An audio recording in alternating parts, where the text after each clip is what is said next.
Station 13 may cover topics that are not suitable for all listeners, such as death, body gore, and homicide, not to mention the paranormal.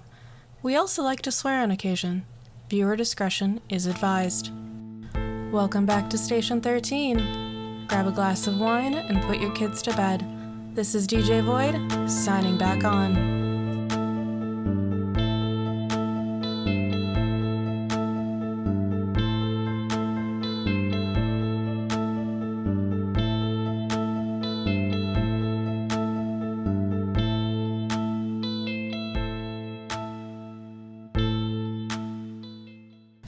On top of today's episode, I would like to encourage anyone with a generous heart to check out the Community Causes page on thestation13.com. While we can't solve all the world's problems, I do hope to make said page a beacon of hope for those in our community going through any unforeseen struggle. A quick reminder, you can always send in things to be added to the Community Causes page via our station email, station13.contact@gmail.com. The Community Causes page is there to help with problems, big or small, whether it is helping your community recover from a wildfire or hurricane, or even funding a gender-affirming surgery a person may need to feel whole. Never be afraid to reach out. Thank you, and on with the show.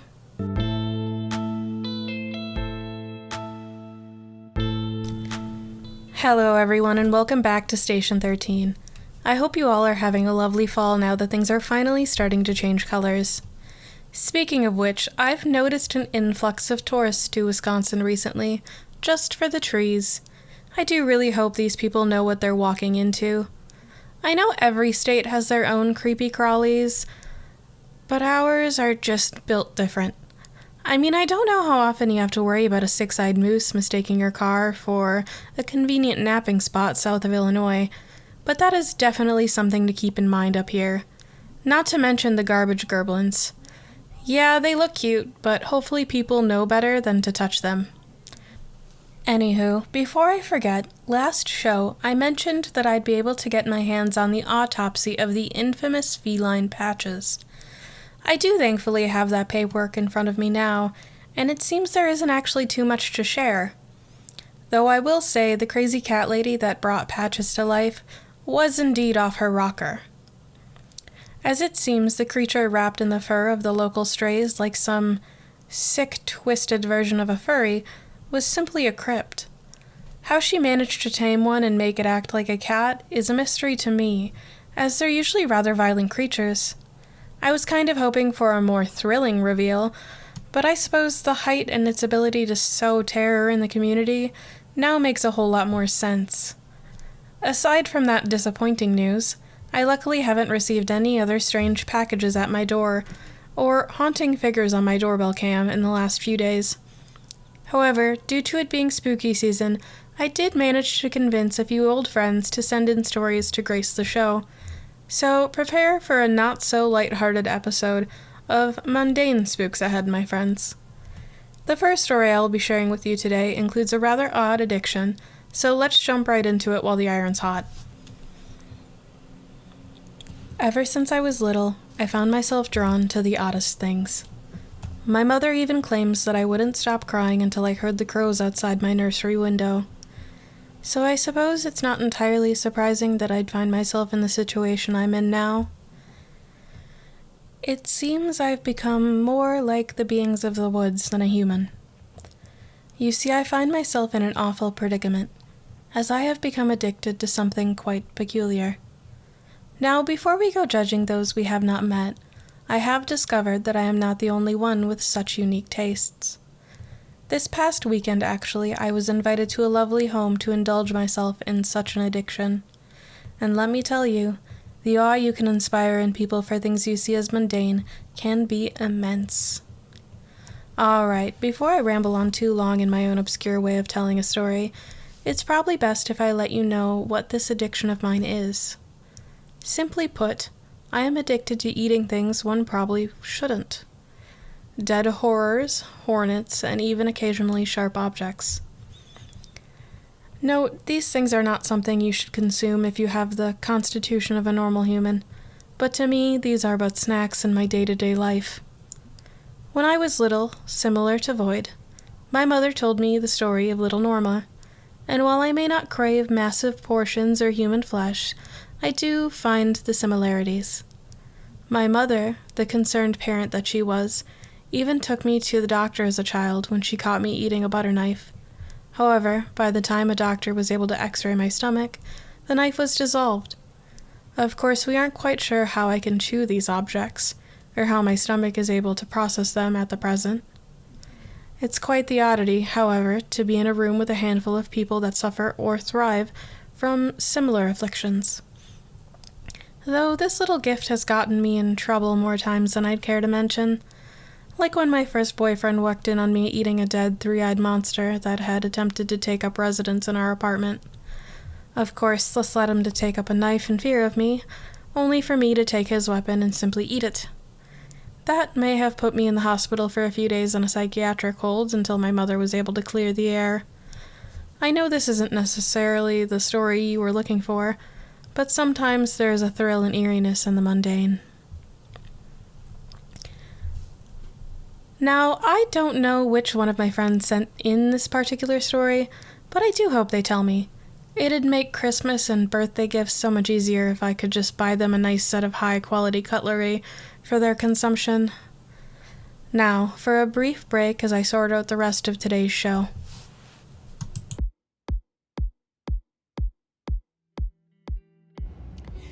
Thank you everyone for joining us today on Station 13. Today we are highlighting Lyric Dimig of Lapcat Creations and Rain of Paracosm Entertainment. Lyric provided Station 13 with its wonderful podcast cover art, the opening tune, and their voice as Garth Strongwater.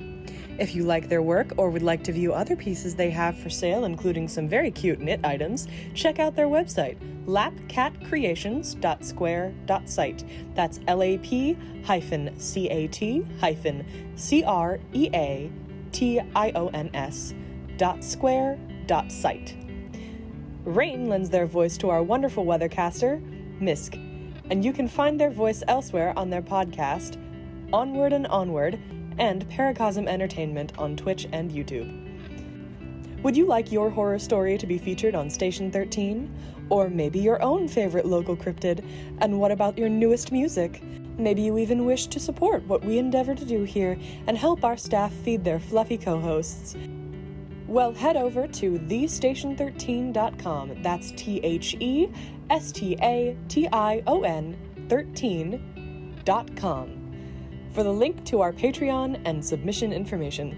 We'll see you there!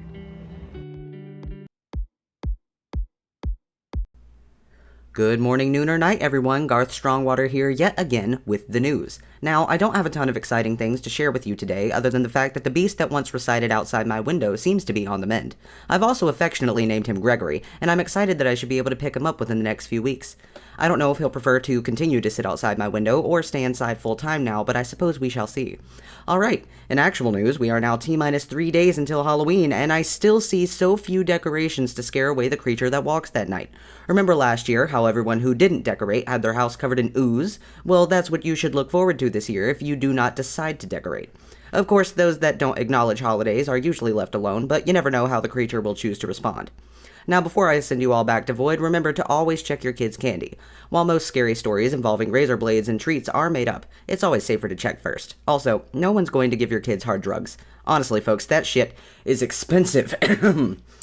Anyway, that's all I have for you today. Back to you, Void. I am so thrilled to hear dear Gregory is on the mend, Garth, and I'm happy that he should be home soon. I also thank you for the reminder on how close we are to Halloween.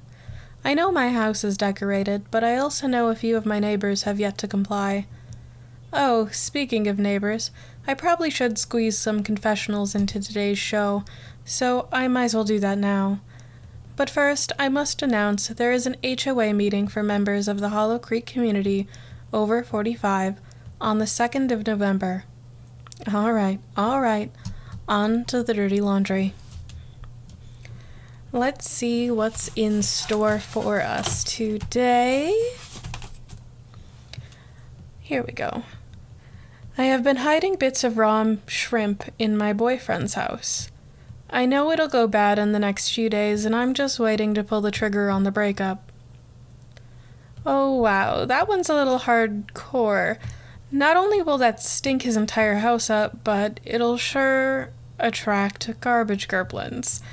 And while those little rascals are cute, they can be vicious, especially if they can't find what they're smelling.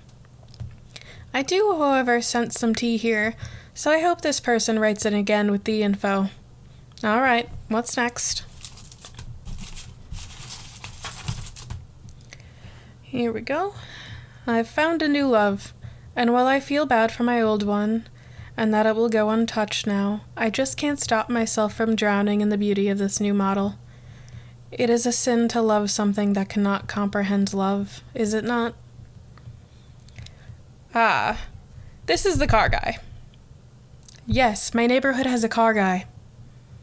Anyway, I got one more here. Let's see. I snuck into my crush's house to leave flowers. I know it isn't right, but I just needed him to know how I feel. I mean, it's not like I truly broke in. I know where the key is. Well, Jesus Christ. Now I have to make some phone calls while I... Anywho, while I do that, enjoy the music provided to us by the Woodhead Bob and his song, New Eyes.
Thank you so much again, the Woodhead Bob, for letting me use your music on the show.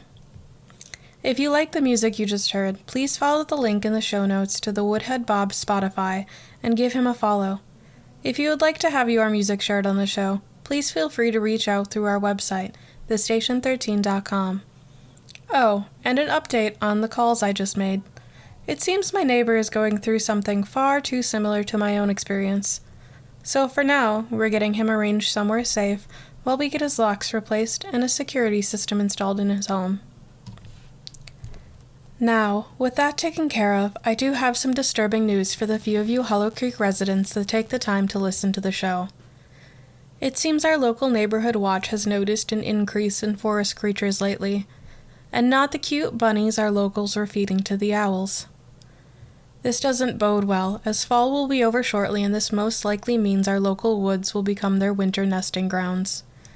It is recommended you buy your outdoor animals safety vests and alert systems now to avoid missing dogs or chickens. I personally have taken down the catio for this season, and while my furry co-hosts are displeased by this, at least I know they won't become tasty snacks for our backyard friends and foes. So, reinforce those fences and make sure to add barbed wire, as we are looking at quite the rowdy winter. With my warning out of the way, let's head to Misk for the weather. Hey everyone, Misk here again with your weather. The wind is finally starting to die down a bit, so those of you that celebrate Halloween should look forward to running around without jackets. It seems we're in for a mild heat wave across the United States before fall comes to an end. I know most northern states won't see snow until December, but remember to stock up on snow supplies now. Especially those in Texas, as the state seems to be hit by lower and lower temperatures every year. It suggests connecting with family in the north for any advice on how to keep the cold at bay. And also, please do not use hot water on your icy car windows. They will shatter. WD-40 is a much better alternative if you don't already own a window scraper.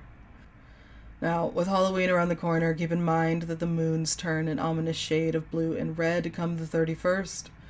While it's not necessarily a reason to worry, it does turn some of the neutral beings around us hostile, so just keep your wits about you. Oh, and don't forget to turn your clocks back on the 5th if you're living in any state but Arizona. Get yourself that nice extra hour of sleep. Alright, that's all I got. Back to you, Void. Yes, another reminder for what we should be looking forward to on Halloween. Most neighborhoods have a guard or two from the WDPCA or their own local organization on duty, so kids can trick-or-treat safely. But I'd make sure to check with your local township to make sure it is indeed safe to do so. Now, as most of you probably don't know, your host here has a rock on their finger, which means I'm in the throes of planning a wedding. Now, I don't know how people on TV have managed to make it seem so damn easy, but I'm not currently thriving. Everything seems to upset someone, from wanting an outdoor venue in early fall to my color and flower choices. Luckily, my partner is rather chill regarding these things, but the exact opposite can be said for most of my family. Even my father had something to say in the multitude of letters he sent me. I am quite afraid I'll have to eventually put my foot down, but how can I when so many are trying to help me, even if their opinions are unwanted or unnecessary? Alright, with my short rant out of the way, I have another friend story to share with you regarding her own wedding. Let's see what she chose to share with us today. I probably have a horror story that would strike home with very few. But to me, it was the worst day of my fucking life. This is the story of my wedding. A story that seems like it would fit perfectly in the book Carrie. Initially, things seemed to be going just fine, and I had everything planned and set in stone. But of course, life is a fickle mistress, and nothing ever truly goes the way you wish it would. 2 weeks before my wedding, I started receiving texts from an unknown number. They weren't threatening at first, but that quickly changed. They'd go from simple things like, "How are you today?" to, "I wonder how you'd look if your fiancé left you at the altar." I'll be honest, at first, I kind of just assumed it was some of my fiancé's friends playing a little prank on me, the bride-to-be. So I put no thought into it, and simply ignored the texts as they came in. Of course, that all changed the moment whoever this was started sending pictures. At first, I couldn't make out what most of them were, just blurry bits of trees or white fabric. But that changed when I began to notice a pattern. All the pictures I was being sent were connected, like a puzzle. So against better judgment, I started printing them. Now, this was only 5 or so days before the wedding at this point. Things were fully paid for and all of the RSVPs were in. Yes, only 5 days before my wedding, I finally managed to put together the whole picture. And it wasn't what you probably assumed. No, it wasn't a photo of my fiancé cheating. It was much worse. There in front of me, taped together like a 5-year-old's art project, was a photo from my high school prom, featuring none other than myself storming out after catching my boyfriend of 3 years with someone I had once called family. That's when it clicked who the messages were coming from, and that is when I made some calls to have extra security at the wedding. Over the next few days, I received nothing from this mystery number. Not a peep. However, I did notice my fiancé was receiving more messages than usual, but I was always taught not to look a gift horse in the mouth. So I let it go. Turns out I probably should have nipped it in the bud from the beginning, but lessons could never be easy or you wouldn't learn from them. Then came the big day. A day that was supposed to bring me joy. It started rather comfortably, my bridesmaids and I getting ready in our hotel room and loving messages from my husband-to-be flooding my phone. But then I went to put on my dress, and it was in tatters. I remember breaking down right there, and my heart started to tear as I stare at my once dream dress hanging in shreds in the closet. My mother tried to get the video from the hotel staff, but apparently no one had entered the room but us. That's when the texts started coming again. Same unknown number, same brazen attitude. Did you get my gift? I wonder how you'll manage now. Despite this, my bridesmaids did manage to get another dress for me, and with my makeup touched up, I made it out the door. I didn't have the dress I wanted, and the one I did had a tight fit, but I was determined to make it work. Arriving at the venue, everything seemed to be going along nicely. Our families had made it, and even those living overseas decided to make the trip. I was overjoyed to see so many people there to celebrate my day, but when the bridal march started, my heart came crashing down once more. I don't know how to even properly explain it, but instead of me walking down the aisle, like we had all practiced the night before, I was unceremoniously pushed out of the way by a 500-pound pig in crass makeup and the shreds of my prior dress. Everyone laughed. Every single person. From my fiancé to my parents, all burst out in laughter at the image of a pig walking down the aisle. I remember falling to my knees at that point, my makeup once again smeared down my face as the tears kept coming. From behind me I heard a snicker and then a voice I had wished to forget. "Oh, did you think destroying your dress was my only gift, little sister?" Before I watched the woman who I once called my sister walk down the aisle and take vows with the man I loved. I'll be honest, the rest of the event was a bit of a blur, and I woke up a few days later in the hospital with my maid of honor by my side. It took a few years to get the full information about what fully went on, how my sister met my partner, how my dress got shredded, and why I ended up in the hospital.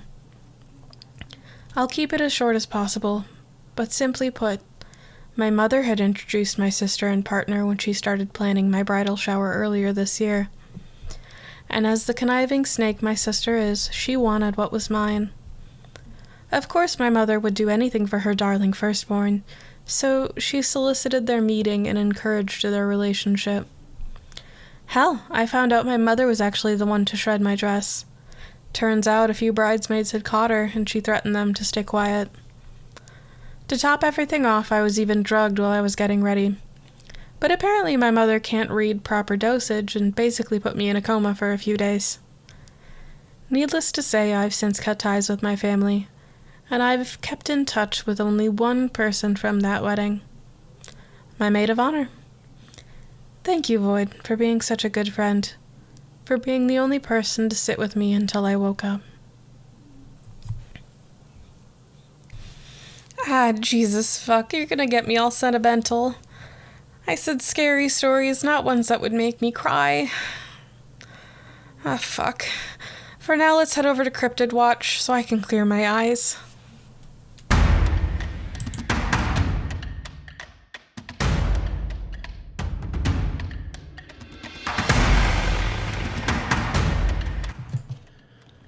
Welcome back to Cryptid Watch. It's Autumn here again with your bi-monthly update. It seems China wasn't lying when they said these new cryptid cross species may migrate. There have been reports out of Russia and India of giant owls with the heads of snapping turtles, and even more concerning reports from Japan of a lamprey shark sporting the features of a flora alligator. Oh, and speaking of Japan, I do finally have news on the weird rock-like egg they found, as it just hatched this past week. It seems inside of it was a medium-sized lizard-like creature that looked far too much like Godzilla for comfort. For now they have the creature in quarantine and are watching it closely to see what it truly turns out to be. Now to more disturbing news coming out of Europe. It seems that while India has reported less giant roses, Europe has a handful of them. Luckily still in stage 1, but I do hope they're dealt with swiftly. It seems they were brought as a gift to the king and queen. Whether this was purely an accident or an intentional plot has yet to be seen. It's this reporter's opinion that it's nice to see the British monarchy receive a gift they truly deserve on this occasion. Alright, that's all from me. Back to you, Void.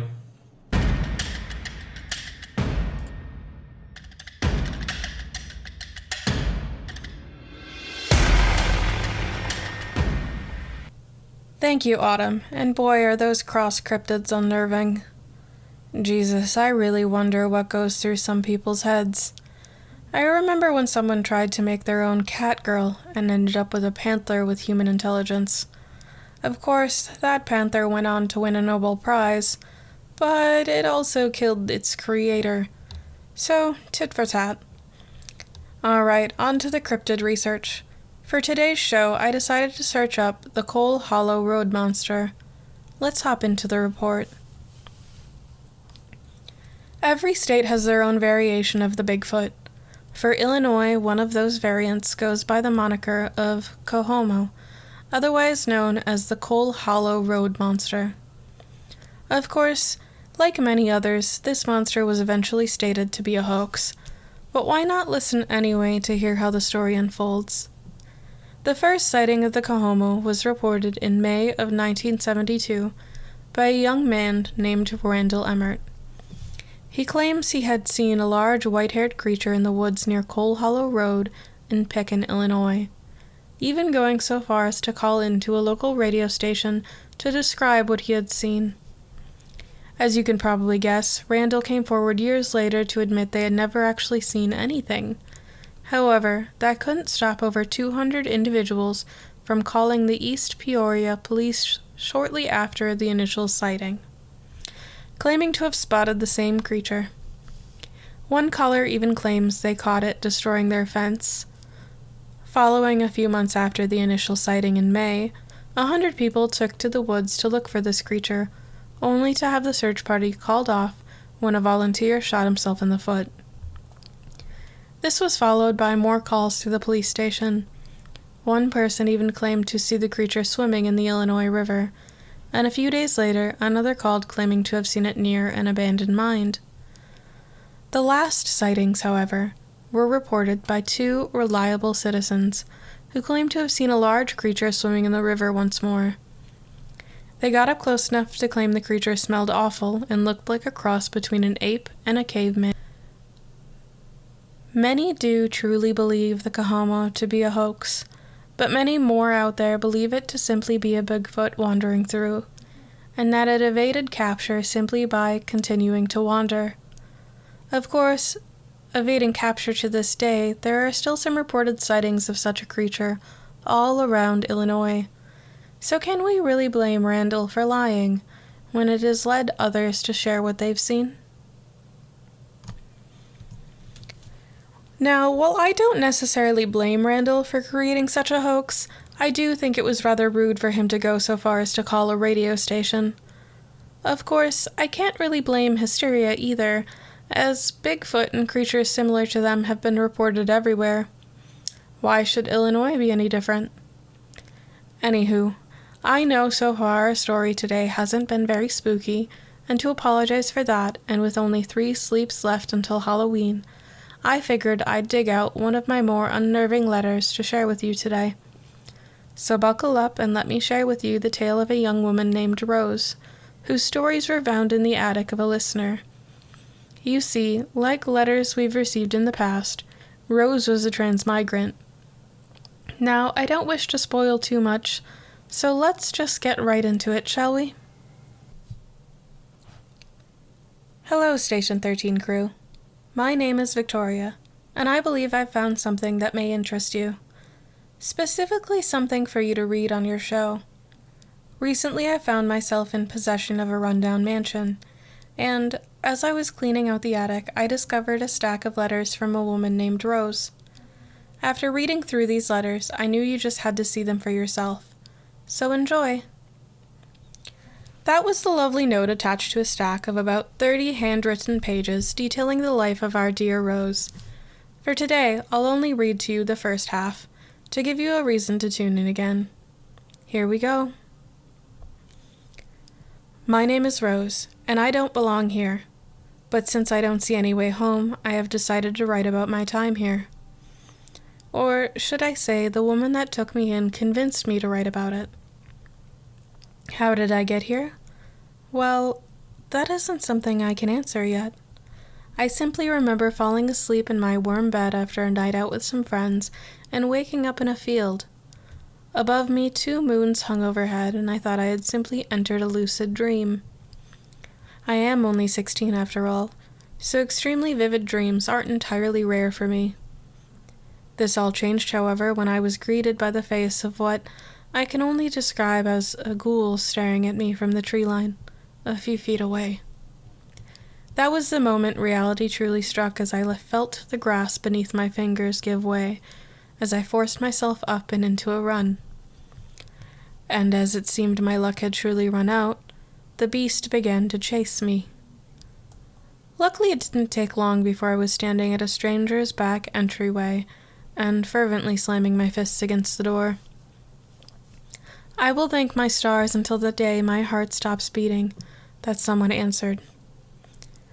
They seemed thoroughly overwhelmed by my disheveled appearance, until they saw what was making pace to catch up to me, and pulled me inside.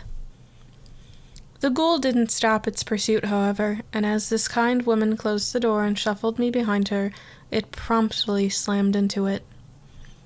I guess you could call it luck that this woman who had just saved my life was kind. She didn't ask me any questions at first either, simply gave me some clothing from her wardrobe and instructed me to take a quick shower. After I was cleaned, she explained her name was Violet, and that I had just seen a crypt, an uncommon forest dweller in the Lake Superior area. When I expressed that I had no idea what that was, and how I had woken up under 2 moons just a moment ago, her face went pale. That ended the questions for the first night, and she simply showed me to a room and told me to get some rest. Sleep, however, was harder said than done at that point, and I could clearly hear her on the phone a floor below. It was quite evident that I wasn't anywhere near home by that point. As the days went by, Violet took time to explain to me the world I had ended up in, and with the oddities I found in her home, I had no choice but to believe her. She had things I had only ever heard about in books: a wireless phone, a colored television, and even something she called a computer. The computer actually became quite helpful to me once she showed me how to properly utilize it. but I don't think I'll ever get used to corresponding on it. I much prefer a pen and paper, as I have not yet gotten the hang of the keys. That's probably why the next day she dropped a stack of paper in my room, and a few pens, and suggested I catalog my time here. So I suppose that's what I'm doing now. It seems Rose took the idea of writing of her time quite well, actually, as this is but the first page of many that she took the time to write out. Unfortunately, nothing is dated, but thanks to Victoria, each one was put in the order she thought fit. However, it seems there was quite the time skip from Rose's first written work to the next. So let's read on. I have now been in this strange world for about 2 years. Violet, the woman who helped me when I first ended up here, decided I should live with her, and with few other options I gratefully accepted. I've managed to learn a lot about her in these past years, and one thing is for certain, she was a mother. I cannot go more than 3 hours without eating on her watch, and she always makes sure to warn me when I go out about any curfews or creature sightings. Oh, yes, the crypt I saw my first day here still lays waiting on the edge of the forest, face dripping in hunger as its eyes the house. I was worried for a while that it would make its way back to the porch, but Violet claims she salted the edge of the woods, which I didn't think would be effective at first, but I was proven wrong. It seems old wives' tales are more than tales here in this strange world. Through the use of the computer, I was even able to do my own research on this place, which I am now assuming is simply a parallel universe. A conclusion that came when I discovered that the 2 moons and 2 suns weren't even a constant here. It seems the second set popped up somewhere around the 80s. I even tried to search up my family, but it seems here my family line never existed. And yet things like the Revolutionary War, World War I, and World War II still did occur. Of course, despite much searching, I have no explanation for the monstrosities I've seen since ending up here, or the overwhelming feeling of being out of place. Speaking of which, I have made the unfortunate acquaintance of more of this world's oddities. I should probably write that down as well now that I think about it, and so I guess I'll do that here. It was about a year after I landed here, and I was at a park with some locals I had met. We had decided to go swimming in a lake we found when I felt the hair on the back of my neck stand on end. Slowly turning, I was struck aback by the visage of a large hair-like creature on the edge of the lake. It had antlers and the furred body structure of a man. Noticing my expression, the others simply waved me off. Apparently the creature standing before me that filled me with unbridled fear was completely harmless. I didn't believe them, of course, until the creature simply walked back into the forest after observing us. Oddly, I felt calmer after that, and we managed to enjoy the rest of our time swimming and playing games in the water. The real trouble occurred when we were preparing to head home. It seems we had lost track of time and the sun was beginning to set over the trees in the distance. I thought nothing of it as I packed my things and pulled on fresh clothing, until I saw a look of panic on one of my newfound friends' faces. It was like they were a small child being scolded for staying out past supper time. Complete and utter fear. Before long, each and every one of my friends took up the same expression. You see, when we went out on our excursion that day, these new friends of mine failed to indulge me in some information. It took a bit of prodding, but I did eventually get the truth. Apparently the park we were in had a curfew of its own, and the curfew happened to be sunset. Sunset, which started about half an hour prior, and was now cascading us in its own form of warning. That's when my expression soured, and with a picked-up pace we started heading back to the main road. The noises started shortly after. Branches cracking a few feet away, an eerie owl that sounded dissimilar to a wolf, and growling. While my friends managed to stay calm, I, on the other hand, was visibly shaken, even leading me to trip a few times and fall behind. Now, I won't call these friends unkind, as we still talk and see each other to this day, but none of them seemed to want to wait for me. Of course, shortly thereafter I would find out why, as when I had fallen for the upteenth time, I felt something grip my ankle. I don't think I can describe the noise that left my body when my eyes followed the claws from my ankle to what it belonged to.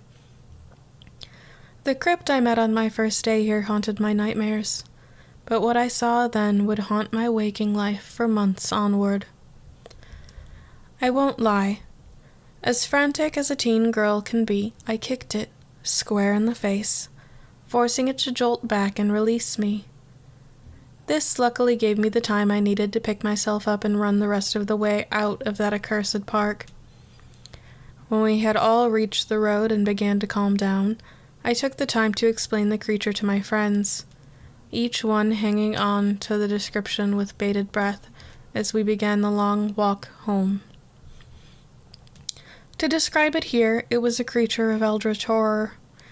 Fingers long and slender that left a gash on my ankle, a body decrepit and growing moss, and a face that I can only describe as a crocodile skull wrapped around the rotting head of a deer. When I got home, I was thoroughly scolded by Violet, but as gently as she could, she wrapped my ankle and made me a cup of tea. Since that day, I have been careful to read trail signs and check for any local area curfews before I venture into an unknown area. If I've learned anything since that night, I fell asleep in my bed and woke up in a field. It's that this world is far scarier than any horror novel I've read. Honestly makes me wish I could return to my own universe. Maybe I could have written a best-selling book. Alright, folks, that's where I'll stop today, as I've got several more things to do before this day is over. Rosa's story gets quite interesting from here, so I do hope you tune in again to hear the rest of it in the future. However, there are several more stories to continue, so I do hope you stay for all of them. Next time on Station 13, I will be diving back into the letters from Via, as well as more from my mom's childhood and my dad's absurdness. So I do hope to see you all with us again. And as a small announcement, after this episode, all future episodes of Station 13 will be releasing on a Monday.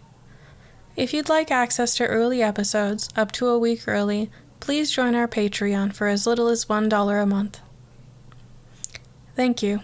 And for now, it's 10 p.m. Do you know where your children are? DJ Void, signing off.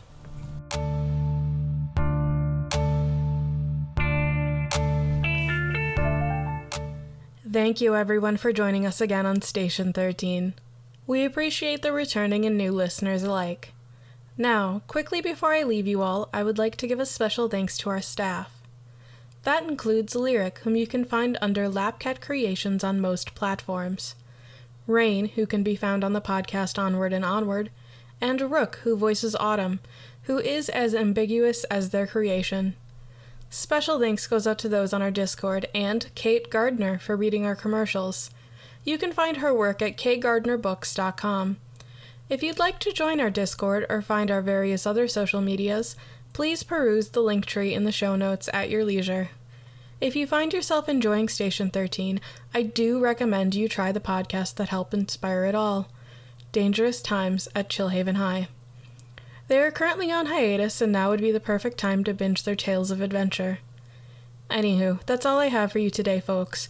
I hope you enjoyed the show, and I'll see you all next time on Station 13.